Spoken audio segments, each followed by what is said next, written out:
not law enforcement. Like, we're not going to go meet these guys up in parking lots. We're not going to dox them online. Like, that's what kind of separates us differently, is that we're not vigilantes. Like, you're not going to see me out there with a camera filming a guy, because at the end of the day, talking to law enforcement, and I talk to law enforcement and FBI agents every day. Like, they say, like, you're not one of those groups, right? You don't show up people's house. And we're like, nope, man, we're just here. We're trying to help law enforcement get these guys arrested. And 99% of the time, law enforcement loves our stuff, and they take our information, they take our chats, they take our stuff, and they go run their own investigations, and they do what they're trained to do.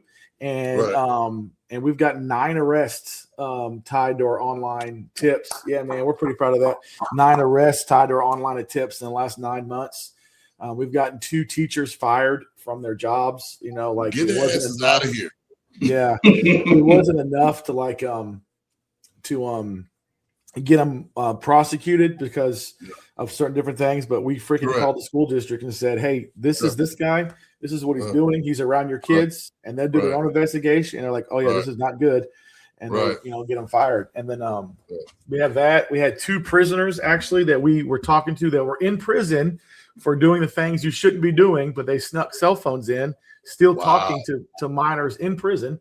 And we had, like, we called the wardens and we're like, hey, there's a guy in cell block 4 talking to minors, and they'll run in there and they'll get his phone. So we've got a couple wins.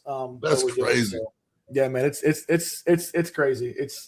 It's become my second job. But yeah, man, it's a good deal. In prison, and they're still fucking kids. Mm-hmm. Like, I picked up one.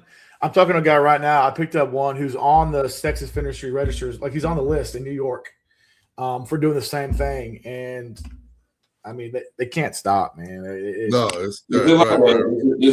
got to be like some type of mental illness or like traumatic. It is. It definitely is, brother. It's an addiction, and like, I'm a Christian, so it's, you know, so I look through lens of like, there's children of God, and they're broken, and there's got to be some way for rehabilitation. There's got to be some way, but from what I understand, is like, when you're so addicted to that, it's like being addicted to like a hardcore drug.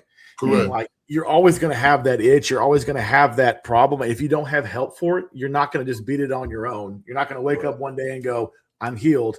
So these guys, they don't want to, a lot of them, don't speak for all of them, a lot of them don't want to be fixed and don't want to heal and don't want to fix their problems. You know, they just rather